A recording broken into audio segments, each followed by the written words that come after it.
Hello friends, welcome to my channel law bites 906। आज की इस वीडियो में हम डिस्कस करने वाले हैं पार्टनरशिप का landmark case Holme versus Helmont.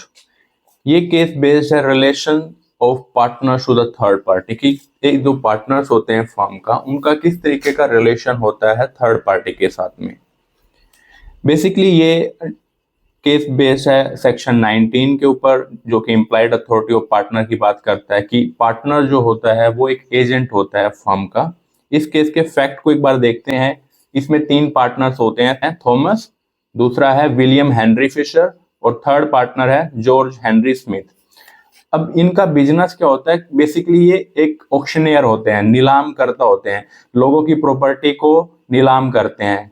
अब जो इनकी पार्टनरशिप डीड होती है उसमें ये एग्रीमेंट होता है कि अगर तीनों पार्टनर्स में से किसी की भी डेथ हो जाती है तो वो एक विल बनाएंगे और जो विल के एग्जीक्यूटर्स होंगे उनको प्रॉफिट मिलेगा जो भी पार्टनरशिप का बिजनेस होगा।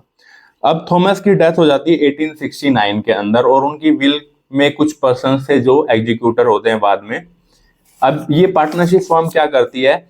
विलियम फिशर और स्मिथ, जॉर्ज स्मिथ, दोनों इस पार्टनरशिप को कंटिन्यू करते हैं और एक पर्सन की मील को और मशीनरी को सोल्ड आउट करते हैं और सोल्ड आउट करने के बाद जो भी अमाउंट आती है उसको आपस में बांट लेते हैं। और जो ऑक्शनर क्या करता है, बेसिकली सोल्ड आउट करता है प्रॉपर्टी को और कुछ कमीशन रखता है और बाकी का अमाउंट जो है वो जिसकी प्रॉपर्टी होती है उसको दे देते हैं। लेकिन इस केस में प्लेंटिफ जो है उसको कोई भी अमाउंट पे नहीं की जाती है, तो प्लेंटिफ केस फाइल कर देता है। अब मुद्दा कहाँ पे आता है?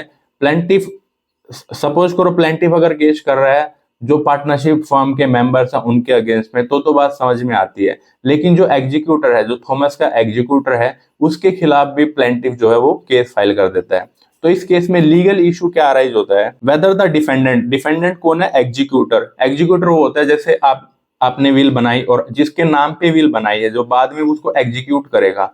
सपोज करो एक बाप ने अपने बेटे के नाम पे विल बनाई अपनी प्रॉपर्टी को लेके, तो उस विल में जिसका नाम लिखा है वो है executor. Whether the defendant at the time when money was received were the partner of partnership firm और नॉट, कि जो एग्जीक्यूटर है वो पार्टनरशिप फर्म का मेंबर था या नहीं, ये यहाँ पे लीगल इशू अराइज होता है। क्योंकि अगर वो मेंबर है तो उसकी लाइबिलिटी बनती है उसको पैसा रिटर्न करने की प्लेंटिफ को। अगर वो मेंबर नहीं है तो उसकी लाइबिलिटी नहीं बनती और सिर्फ पार्टनरशिप फर्म के अंदर जो 2 मेंबर बचे हुए हैं, विलियम स्मिथ और जॉर्ज, उन्हीं को पैसे रिटर्न करने पड़ेंगे।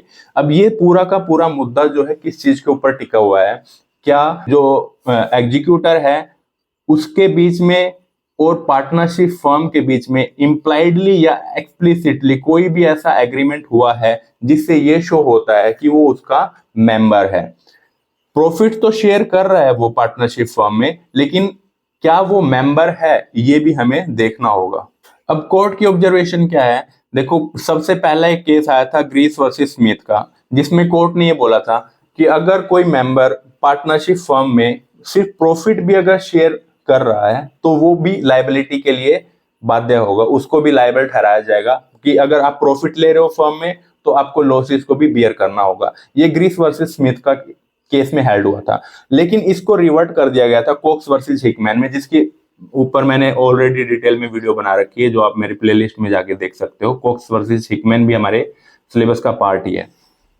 कोक्स वर्सेस हिकमैन में ये हेल्ड किया गया था कि हमें सिर्फ और सिर्फ प्रॉफिट शेयरिंग नहीं देखना है, हमें ये भी देखना है कि क्या वो पार्टनरशिप फर्म का मेंबर है या नहीं है। और वो कैसे देखेंगे हम?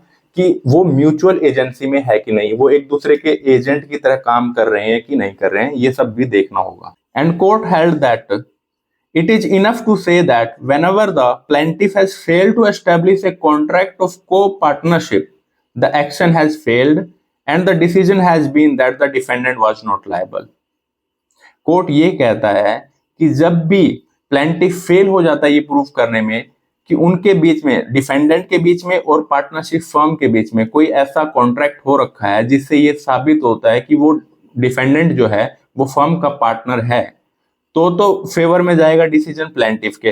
अदरवाइज किसके फेवर में चला जाएगा? डिफेंडेंट के फेवर में चला जाएगा। And court further held that the executor can not be A partner in the firm in which the deceased was a partner unless there is an agreement or contract between the surviving partners and the executor either expressly or impliedly।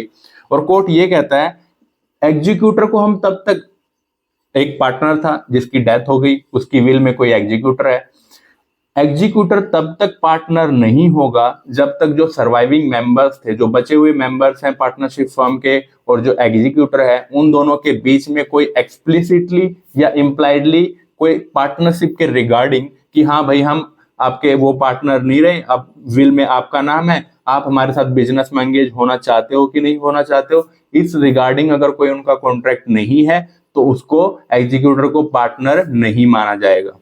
And court further held that the executor did nothing on their own behalf at all. They merely did that which a court of law would have compelled them to do as executors under the will.